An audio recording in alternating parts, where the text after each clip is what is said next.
एक समय की बात है, माँ यशोदा ने भगवान कृष्ण जी से कहा कि हे कृष्ण, तुम सारे संसार के उत्पन्न करता पोषक हो। आज तुम मुझे ऐसे व्रत कहो जिससे स्त्रियों को मृत्यु लोक में विधवा होने का भय नहीं रहे तथा यह व्रत सभी मनुष्यों की मनोकामनाएं पूर्ण करने वाला हो। यह सुनकर श्री कृष्ण ने कहा, हे माँ, आपने मुझसे बहुत ही सुंदर सवाल किया है। मैं आपको विस्तार पूर्वक बताता हूँ। सौभाग्य की प्राप्ति के लिए स्त्रियों को 32 पूर्णिमासियों का व्रत करना चाहिए। इस व्रत करने से स्त्रियों को सौभाग्य, संपत्ति आदि की प्राप्ति होती है और संतान की रक्षा होती है। यह व्रत अचल सौभाग्य को देने वाला एवं भगवान शिव के प्रति मनुष्य मात्र की भक्ति को बढ़ाने वाला व्रत है। तब यशोदा जी कहती है कि हे कृष्ण, सर्वप्रथम इस व्रत को मृत्यु लोक में किसने किया था? इसके विषय में विस्तार पूर्वक मुझे बताओ। तब श्री कृष्ण भगवान कहते हैं कि इस भूमंडल पर एक अत्यंत प्रसिद्ध राजा चंद्रहास्य से पालित अनेक प्रकार के रत्नों से परिपूर्ण कातिक नाम की एक सुंदर नगरी थी। वहाँ पर धनेश्वर नाम का एक ब्राह्मण निवास करता था। उसकी स्त्री अति सुशीला रूपवती स्त्री थी। दोनों ही उस नगरी में बड़े प्रेम के साथ निवास करते थे। घर में धन्य धान्य आदि की कोई कमी नहीं थी। उनको एक बड़ा दुख था, उनके यहाँ संतान कोई नहीं थे। इस दुख से वे अत्यंत दुखी रहा करते थे। एक समय एक योगी नगरी में आया था। वह योगी उस ब्राह्मण के घर को छोड़ करके सभी के घर में भिक्षा लाकर भोजन किया करता था। रूपवती से वह भिक्षा नहीं लेता था। उस योग ने रूपवती से भिक्षा न लेकर के और अन्य दूसरे घर से भिक्षा लेकर के भिक्षा के अन्न को गंगा के किनारे जाकर के बड़े प्रेम से खा रहा था। तब ही धनेश्वर ने योगी को ऐसा करते हुए देख लिया था। अपनी भिक्षा के अनादर से दुखी होकर के धनेश्वर योगी से कहता है कि हे महात्मन, आप सभी घरों से भिक्षा लेते हैं लेकिन मेरे घर की भिक्षा कभी नहीं लेते हो, इसका कारण क्या है? तब योगी ने कहा कि मैं निसंतान के घर की भिक्षा पतितों में के अन्न के समान हो सकता है और जो पतितों का अन्न खाता है वह भी पतित यानी पापी हो जाता है। चूंकि तुम निसंतान हो, तुम्हारे यहाँ कोई संतान नहीं है, अतः पतित हो जाने के भय से तुम्हारे घर की भिक्षा नहीं लेता हूँ। धनेश्वर यह बात सुनकर के अपने मन में बड़ा दुखी हुआ और हाथ जोड़कर योगी के पैरों पर गिर पड़ा तथा आतुर भाव से कहने लगा कि हे महाराज, ऐसा है तो आप मुझे कोई पुत्र प्राप्त का उपाय बताइए। आप सब कुछ जानने वाले हैं, आप मुझ पर अवश्य कृपा करें। धन की मेरे यहाँ कोई कमी नहीं है, लेकिन पुत्र यानी संतान न होने के कारण बहुत दुखी हो गया हूँ। मेरे इस दुख का हरण कर लीजिए, आप सामर्थ्यवान हैं। तब योगी जी यह सुनकर कहने लगी कि हे ब्राह्मण, तुम चंडी देवी की आराधना करो। तब ब्राह्मण घर आकर अपनी पत्नी को पूरी वृत्तांत कहकर स्वयं वन में चला गया। वहां पर उसने चंडी की उपासना की और उपवास भी किया।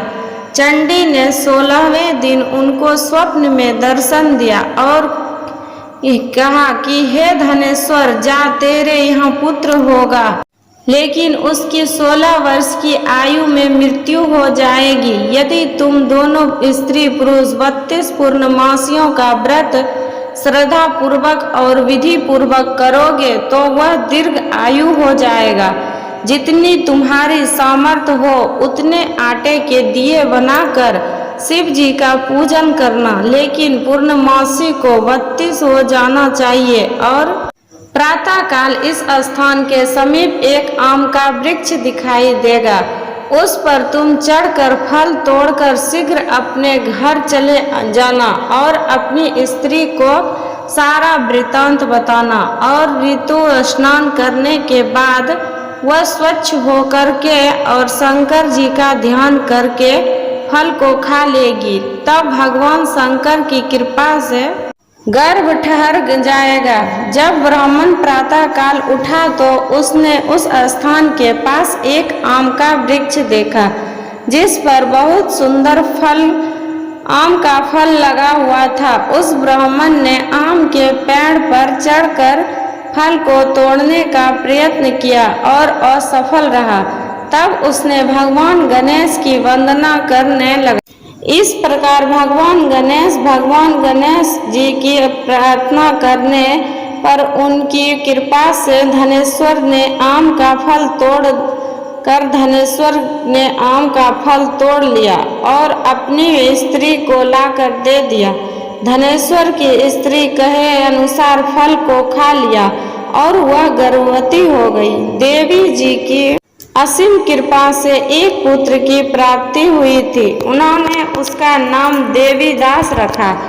बालक अपने पति के घर में बढ़ने लगा। भवानी कृपा से वह बालक पढ़ने में बहुत ही होशियार था। दुर्गा जी के अनुसार उसकी माता ने 32 पूर्णमासी के व्रत रखना शुरू कर दिया था, जिससे बालक दीर्घ आयु वाला हो जाए। 16वां साल लगते ही देवीदास के पिता को बहुत ही चिंता हो गई थी, कहीं उनके पुत्र की मृत्यु इस साल नहीं हो जाए। इसलिए उन्होंने अपने मन में विचार किया कि यह दुर्घटना उनके सामने हो गई तो वे कैसे सहन कर पाएंगे। तो उन्होंने देवीदास के मामा को बुलवाया और उन्होंने कहा कि देवीदास 1 वर्ष के लिए काशी में जाकर विद्या का अध्ययन करे और उसको अकेला भी नहीं छोड़ना चाहिए। इसलिए साथ में तुम चले जाओ और 1 वर्ष के बाद उसको वापस लौटा के ले आना। तब सारा प्रबंध करके उनके माता पिता ने देवीदास को एक घोड़े पर बैठाकर उसके मामा को उसके साथ ही भेज दिया। किंतु ये बात उसके मामा या और किसी को पता नहीं था। धनेश्वर ने अपनी पत्नी के साथ माता भवानी के सामने मंगल कामना एवं दीर्घ आयु के लिए भगवती की आराधना पूर्णमासियों का व्रत करना आरंभ कर दिया। इस प्रकार उन्होंने 32 पूर्णमासियों का व्रत पूरा किया। एक दिन मामा और भांजा रात्रि बिताने के लिए एक गांव में ठहरे थे। वहां पर एक ब्राह्मण की सुंदर लड़की का विवाह होने वाला था। जहां बारात रुकी हुई थी वहां पर ही देवीदास और उनके मामा ठहरे हुए थे। इसके बाद लड़की ने देवीदास से विवाह को अपना पति मान लेती है और उससे ही विवाह करने के लिए कहती है। लेकिन देवीदास ने अपनी आयु के बारे में बताता है। लेकिन इस लड़की ने कहा कि जो गति आपकी होगी वही मेरी होगी। हे स्वामी, आप उठिए और भोजन कर लीजिए। इसके बाद देवीदास और उसकी पत्नी दोनों ने भोजन किया। सुबह देवीदास ने अपनी पत्नी को 3 नगों से जड़ी एक अंगूठी और रुमाल दिया। मेरा मरण और जीवन देखने के लिए एक पुष्प वाटिका बना लो। जब मेरा प्राण अंत होगा तो ये फूल सूख जाएंगे, ये फिर से हरे भरे हो जाए तो जान लेना कि मैं जीवित हूँ। भगवान कृष्ण कहते ही कि हे माता, देवीदास विद्या अध्ययन के लिए काशी चला गया। कुछ समय बीत जाने के बाद सर्प देवीदास के पास आता है और देवीदास को डसने के प्रयत्न करता है, लेकिन व्रतराज के प्रभाव से देवीदास को काट नहीं पाया, क्योंकि उसकी माता ने पहले ही 32 पूर्णमासी के व्रत पूरे कर चुकी थी।